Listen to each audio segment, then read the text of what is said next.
All right. I'm just gonna do this live and just get it out the way. Apologies because I will try to record video for and the audio for Ernst Jünger reading, but it's gonna be a little bit longer. I just had I don't know, just don't feel right. Anyway, being at odds. I saw this video by Bo the Fifth Column, and he mentioned in one sentence that, we need to get reparations, but we also need to support trans rights. And you just need, and he falls back to the classic argument. How's it going? He falls back on the classic argument where it's just like, if you just have good spoken people, then, we'll get there. And no. Because the thing is, you have nutcases who talk about trans rights. You do. You have genuine fucking nutcases. And people who talk about reparations. It's like outside of like Tariq Nasheed and folks like that, it's basically like that's a never-ending thing. It's basically, if you open that Pandora's box of reparations, unironically, that will lead to the destruction of the United States. I really do think that. But ultimately, people, they want to maintain this system. They want to maintain America. They still want the idea of America to exist. It's like they want to be accepted as American citizens. He kept talking about, you need to he didn't say pander, but he said, you need to talk to those 33% and screw the 66%. And it's just like, bro, they don't care. They, like I say, they still want to maintain this system. And they think that if reparations are just given out, then everything's going to be golden. It's like, no. Because the thing is, we're going to be paying for it. Ordinary people. They're going to just take out more taxes. And people are going to either refuse, and they're going to say, fuck you, or they're going to just say, yeah, we need it to secede. That's the whole thing when talking about reparations. Feel as you want to about it, and feel as you may. But it's interesting to me, this attempted intersectionality, this idea where it's like, well, actually, reparations and trans rights are part of the same thing. It's like, no, they aren't. Trans rights really has nothing to do with that. And I think that a lot of black folks will say, it's the attempt at trying to link civil rights with gay rights. It's like, no, you really can't. You really cannot. I'm just going to tell you that right now. You really can't. You really cannot link those two things. Like, if you really want me to go there, let's go there. It's like, enslaving people and buck breaking and all that sort of thing that people talk about, and getting beaten up and forced to live in another part of town versus, oh my gosh, you get teased a little bit. And people try to link these things, though. They really do. Most welfare is reparations. Yeah, true rights is a luxury for their vanity. Oh, absolutely. I absolutely agree. But it's interesting the way they try to link these two things. And you realize that intersectionality is just an attempt to try to cover everything. That's really all it is. Intersectionality is an attempt to be like, we're talking about these issues, but ultimately it won't solve the problems. And people like Bo the Fifth Column think that somehow if Democrats lean into being more left-wing, and Vosh says this as well, if they just lean into being more left-wing, then, America will, the republic will still stand. It's like, no, we don't care about it. We don't care. Like I say, you want to maintain a lifestyle, and it's just Republicans and Joe Manchin and Kirsten Sinema are holding that back. That's the whole thing. They're the ones that are holding this back, and it's just, and you realize just how ridiculous it is that these people just want reform. They'll always be reformers because they still believe that America is this thing that, oh, isn't that nice? They still think that somehow this thing can be saved. And it's like, no, it really can't. I'm just going to tell you that right now. It cannot be saved.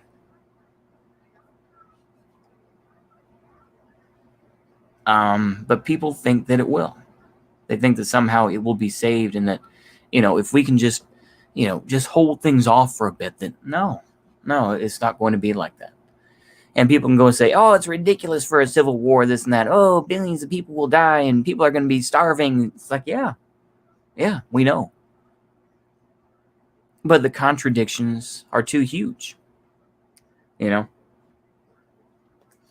People don't realize, and I've said this before, and I think a lot of people, do realize this, is that once white people are gone, or once white people become a minority, you think it's going to stop there? You think that, oh, well, now whites are a minority, and then no.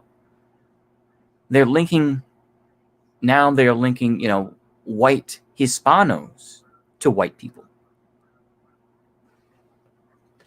So it will never stop. I mean, people, saying ceremony is their praxis. Oh, yeah, absolutely. They think that, it'll just stop once white folks are gone. No, it won't just stop. It will not stop just after that, once white people are gone. No. And I don't even say, like I say, white genocide or whatever. I don't even like using those terms, because the thing is, it's already happened. The replacement has already occurred. People are just talking about it now because they realize it. It's like, no, it already occurred. It's not even close to slavery. Oh, yeah, absolutely. But the thing is, though, they all get wrapped up into one. To think that reparations and trans rights should be in the same league is ridiculous. And I think a lot of black folks will be like, yeah, that's bullshit. It's the same thing with indigenous rights or whatnot. It's like, no, these are all disparate groups that all want to make things better. But it's like, if they had the chance, they would be like, no, fuck you. It's like, no, we don't care about transgenders. I would love to hear that, though. I would love to hear that from a genuine melanated person, a genuine black person, to be like, you know what? I don't care about trans rights. I just want my check. I just want to. That's what I want to hear. What's going on, Jake English? What's going on, the Chakrayist? How are y'all doing? But I would genuinely like to hear that from a black person. Like, yeah, we don't care about trans rights. I just want my check. I just want my check. Because I think that's the reality. That's what people really feel. It's like, no, we don't care about transgenderism. We just want to help our own group. It's the same thing with indigenous rights or whatever. They don't care about transgenders. I mean, that's the whole thing, man.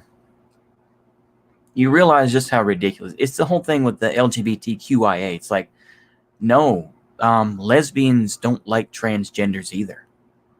And to think that, bisexuals and, gays can get along, it's like, no, they all don't get along. They don't. They will fight each other at the drop of a hat. But people live in this fantasy where it's like, it's only white people, it's only white supremacy to hold them back. It's a trick. It's a trick to say, oh, we're going to blame white people for it. It's all white people's fault, and it's all the Karens' fault that the Democrats lost. It's like, no, they just sucked, And to think that fighting for, my black trans rights, who the hell cares? Exactly. How many black folks are really transgender, though? How many black folks are literally transgender? It's like, come on, man. It's like, you think that white folks don't like transgenderism, or if you think that white folks are somehow holding it back. Curly Brown. See, she's crying. That's how she cries. Okay. Yeah. During the day.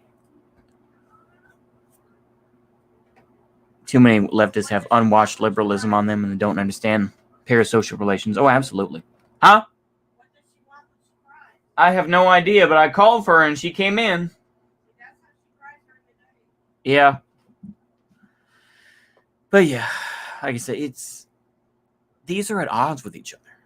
They really are. But there's a lot of naivete in this sort of, if we all just get along. No, it's like, no, we can't all get along. No, we can't. But people aren't ready for those conversations. They really aren't. And we don't want to, because we want to maintain the world that we have. As long as we continue to maintain what we have, then people will be like, you know what? let's let it slide. That's really what it is. People just want to let it slide. They want to be able to continue on with what they have. And this is a continuation of what I've been saying, but it's like that's where people are. They want to maintain the lifestyle that they have. They want to keep on getting their HRT. They want to be able to, get their anime and shit like that. They want to be able to get their books like people like me have done. Although I'm going to try to stop buying a lot of books because I got way too many that I'll probably never read, but that's a whole other story. Yeah. And it's silly to me with the fake outrage people like Bo the Fifth Column had. It was only a matter of time before he started getting mad at Democrats. He spent so much time getting mad at Trump and all this and the fake outrage that he had and the acting that he did. But now he's suddenly like, oh, well, woke is a bad term. That's what Republicans labeled it.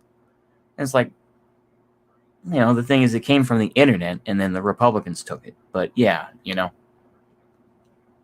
it came from that song, Stay Woke, right? Redbone. I stay woke, do do do do do do do.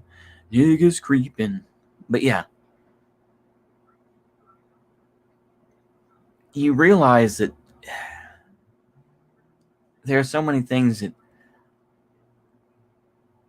folks will ignore, that they're worried about social progressivism. And he said that term, social progressivism.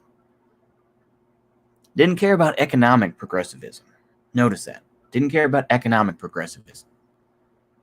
The idea where there's a social safety net and all that type of thing, which would probably solve a lot of issues. But instead, when you promote social progressivism, it's like you get all the stuff, but you're still living in poverty. So it's like, yeah, you have, trans rights protection or whatever, and you get your reparations, but you're still living like crap. You're still living in a hole in the ground. Netflix leftoids are irritating and funny at the same time. Yeah. Well, the thing is, the Netflix folks talking about Dave Chappelle used that whole thing so that they could get raises. That's the whole thing. If economic progressivism was pushed far harder than social progressivism, things would be a lot better. And of course, people will say, oh, but we have, all these whatever, but it's like, it's not really the same type of thing, Yeah. People would say something about this Mad List 30 years ago, and they're now afraid of getting fired or, ostracized. Oh, yeah, absolutely. Wow. We're poor, but at least everyone has rights. Yeah, exactly. Yeah. That's really what it is, too, that they would rather just be like, yeah, as long as everybody's accepted, then who cares? It's just like, we don't have any money, though. It's just, when you realize the issues that we are facing, you realize that these people don't care. They don't, like I say, they will continue to lead you down this road of just, it's only the Republicans, it's only the right wingers that are holding you back, dude. And it's just like, no, it really isn't. You can blame right wingers all day, but it's like, sometimes you have to blame yourselves, Like I say, a lot of groups, yeah. Have you ever interacted with lumpen folks? Honestly, no. I'll be honest with you, no. I think I take that back. I did work in the project for a little bit. Does that count? I did work on the project for a little bit and talked with a couple of folks. And I have ridden the bus where there was a guy who had just been released from jail and was trying to find a job. I mean, I guess so, but yeah, I don't know. Yeah. Huey Long is getting mean as lefty socialist. Also, Carl did a good job. Oh, okay. Yeah. The thing is that there's a lot of old school folks. Yeah, it's unfortunate that Huey Long is getting that way. Yeah. MLs, however, also have trash checks on economics. Central planning is nice to talk about, but they'll never talk about how their treasury would be organized. Yeah, that's true too. That is true. It just, I don't know. When you learn enough of it, you realize that these positions are hard to hold on to. This is why people don't become political. And if they do become political, they shift so much and that they just jump from one position to the next. Because they realize that it only takes a couple of cringe LARPers who adopt that name libertarian, or a couple of cringe LARPers who adopt whatever thing, and suddenly they're like, okay, this is okay. I don't like this position now. And so they jump from one thing to the next. Or anarchism or whatever, right? Which is why, yeah, I did call myself Nosbo for a little bit, but now I'm just floating in the breeze. I'm an independent. I don't like to get involved with that. And of course, I know people, of course, say to me, oh, but independents are really Republicans in disguise. I know people are going to say that too. So, I don't know. It's frustrating. That's all I can really tell you. It's very frustrating to see. And you realize that these folks, these issues that are at odds with each other are never going to be completely solved. It's like, you think that slavery and the result of it and the Jim Crow laws, you think that's just going to go away? Thing is, you can talk about the history of it all day, but then when you ask for solutions, well, what about this guy? And you realize that it's all ridiculous and it's all just nonsense. So, yeah. When I feel a little bit better, you can hear my voice. I just did some vacuuming and stuff like that. I was trying to take a walk around the block, but there's too many folks just out there. There's some estate sale or whatever. Anyway, when I feel a little bit better, though, maybe I'll just do some meditation or something, and then I'll record the video for Ernst Junger, the next little bit of that. And yeah, so stick around for that. I think that's all I really have to say. It's just teal deer. I'll just put it this way: teal deer. It's annoying, and you realize that these folk that. Oh, that's nice. That just because you can talk about intersectionality does not mean that they actually that you can include all those things. Intersectionality is supposed to be the attempt to find the intersections of all these issues, but the root of it is white supremacy. That's the whole idea of it. It's all honkies. It's all, white folks are to blame for it. It's just like, okay, I mean, you exchange one group for another, and then that group is going to be the new enemy. It's while, it's the same thing where, you'll have, you'll talk about Larry Elder being, white supremacy and blackface and all this sort of thing. It's like, just call him a coon.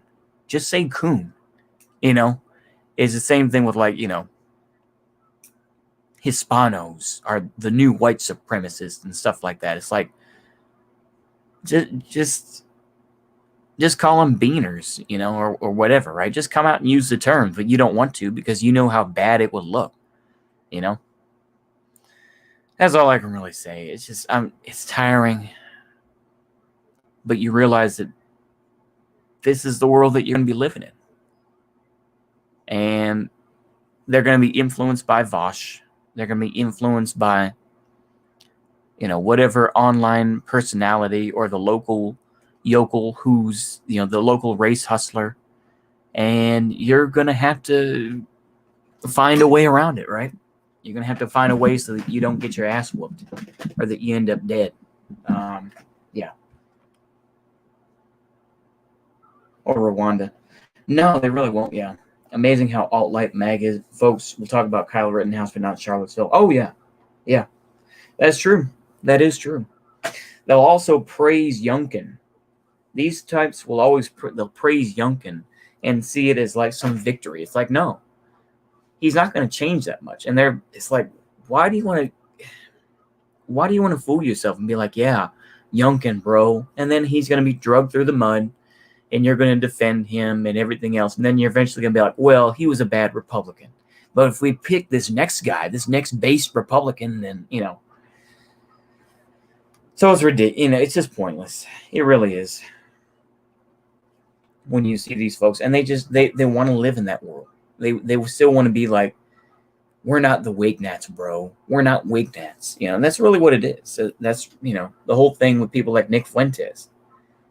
And people are now starting to realize, like, yeah, the whole Nick Fuentes thing is like, yeah, it's a cult.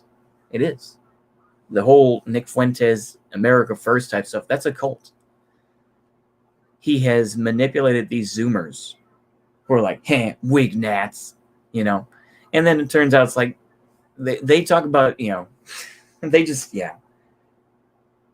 They can't see the forest through the trees. Oh, absolutely not. They can't. I don't know. I'm just frustrated with all of it.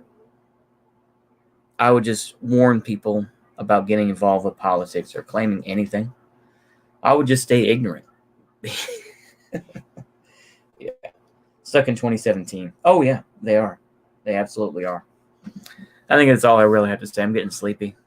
I may take a nap or something like that. So, yeah. Cult of personality, wig gnats bad. Oh, absolutely. Yeah.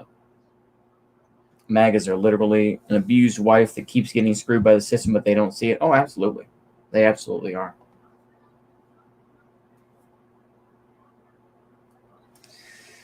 Yeah. Okay. I'm going to go ahead and end this, though, but I appreciate y'all listening.